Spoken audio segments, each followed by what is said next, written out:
आज ही जम्मू में एक संदिग्ध आतंकी पकड़ा गया है जिसके पास से 5 किलो आईईडी मिला है। तो क्या आप मानते हैं कि इसको अलग करके देखें जब तक कोई ऑफिशियल यहां पर कंफर्मेशन ना आए?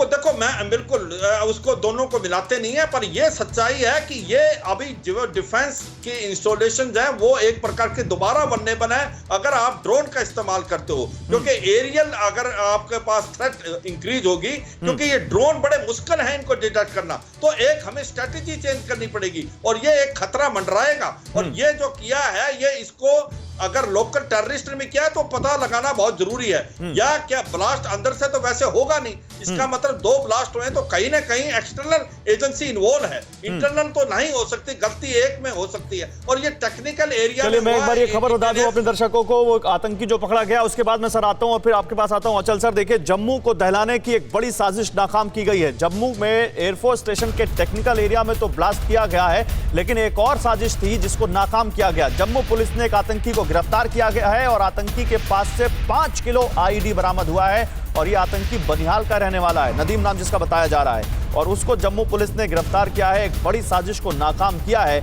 और ये बताता है कि जम्मू में एक साथ 2 घटनाएं ऐसी होना, क्या ये कोइंसिडेंट है? अचल सर, आप भी इसको मानते हैं कि अभी ये कोइंसिडेंट ही हो सकता है? आपको लगता है कि नहीं, अब कश्मीर के साथ साथ ये जो आतंकी हैं इनका निशाना अब जम्मू भी बनता जा रहा है? जम्मू में पहले भी आतंकी घटनाएं हुई हैं, लेकिन एकदम से ये इस तरह का दो घटना एक साथ होना। देखिए गौरव, इसमें कोई दो राय नहीं है कि आतंकी जो है अपना नेटवर्क जहां तक संभव है उसे वो फैलाने की कोशिश करेंगे। हकीकत यह है कि अभी तक उन्हें कश्मीर में जो है सपोर्ट कहीं ना कहीं से इंटरनल ज्यादा मिलती थी, शायद जम्मू में कम मिलती थी।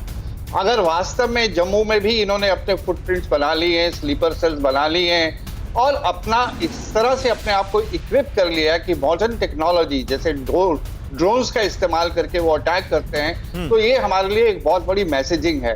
वो अपनी तरफ से ये कहने की कोशिश कर रहे हैं कि आप हमें कितना भी दबा लीजिए, हम समय के साथ साथ दब नहीं रहे हैं, हम हर नई टेक्नोलॉजी को एक्वायर करेंगे और आपके लिए नई से नई जो मुसीबतें हैं वो खड़ी करेंगे। चैलेंज है हमारे लिए।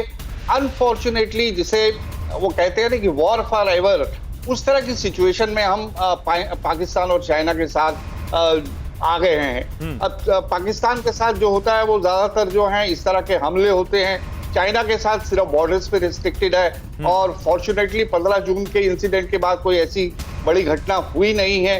हालांकि विवाद अभी भी बना हुआ है, आने वाले सालों तक बना रहेगा। बट ये जो ओवरऑल ये है कि ये क्षमता बता रहा है, अगर ये टेररिस्ट अटैक है जिसकी पूरी संभावना है। देखिए अगर आपका धमाका होता है, कोई आपका हादसा होता है, तो किसी अंदर जैसे सर्किट कुछ हो गया या अंदर किसी गलती की वजह से कोई आग लग गई, लेकिन अगर ये बाहर से अटैक है, जैसे कि आप मीडिया आपकी रिपोर्ट्स आ रही हैं, ऊपर से अटैक है, ड्रोन अटैक है, तो जाहिर है इसमें आतंकवाद का एंगल है। आज नहीं तो कल ये एस्टैब्लिश हो जाएगा। और अगर आतंकवादी अपनी क्षमता को इतना बढ़ा रहे हैं तो साथ ही साथ हमारे चैलेंजेस भी बढ़ते जाएंगे। बट ये कोई वन टाइम अफेयर नहीं है, ये हमें एक कंसिस्टेंट परसिस्टेंट हमारे लिए समस्या बनी हुई है और हमें इसे जैसे जैसे एक कदम चोर सिपाही वाला खेल है नहीं, लेकिन आपको लगता है, मैं प्रसून जी आपके पास आऊंगा। प्रसून जी, क्या आपको लगता है कि इन सारी घटनाओं का असर पड़ता है जो ये कूटनीतिक वार्ताएं हो रही हैं इस पर भी? जी बिल्कुल गौरव, ये एक तरह से मैसेजिंग है या ये दिखाना दर्शाना कि अभी जो डोमेस्टिक या हमारे लीडरशिप क्लेम कर रहे हैं कि अब जेएनके में सब ठीक है और पीस है, जो कि है ओवरऑल ग्राउंड पे अगर आप देखें, तो एक ये इंटरनेशनल पटल पे ऐसी चीजें करवा के वो मैसेज करवाना, चाहे वो पाकिस्तान या चाइना की तरफ से हो, क्योंकि भारत अब काफी इंटरनेशनल लेवल पे, जैसे अभी हमारे एनएसए ने मीट किया रशिया में, एससीओ की मीट में, जिसमें भारत की एक प्रबल भूमिका देखी जा रही है अफगानिस्तान पीस प्रोसेस पे, और वो यूएस भी उनको सपोर्ट करा। और एक सरप्राइज ये है कि रशिया भी एक तरह से सॉफ्ट कॉर्नर रखता है। तो भारत एक यूनिक पोजीशन में है अभी, ये जो वर्ल्ड ऑर्डर में जो चेंज हो रहा है, जिसमें रशिया और यूएस के साथ, दोनों के साथ वो एक कॉर्डिनल रिलेशनशिप रख रहा है। तो भारत के इंटरनल मैटर्स में ऐसा ये मैसेजिंग या अटैक करके भारत को अस्थिर करने की प्रयास हो रहे हैं। अड़ी सोमवार से शुक्रवार शाम 6 बजे सिर्फ TV9 भारतवर्ष पर।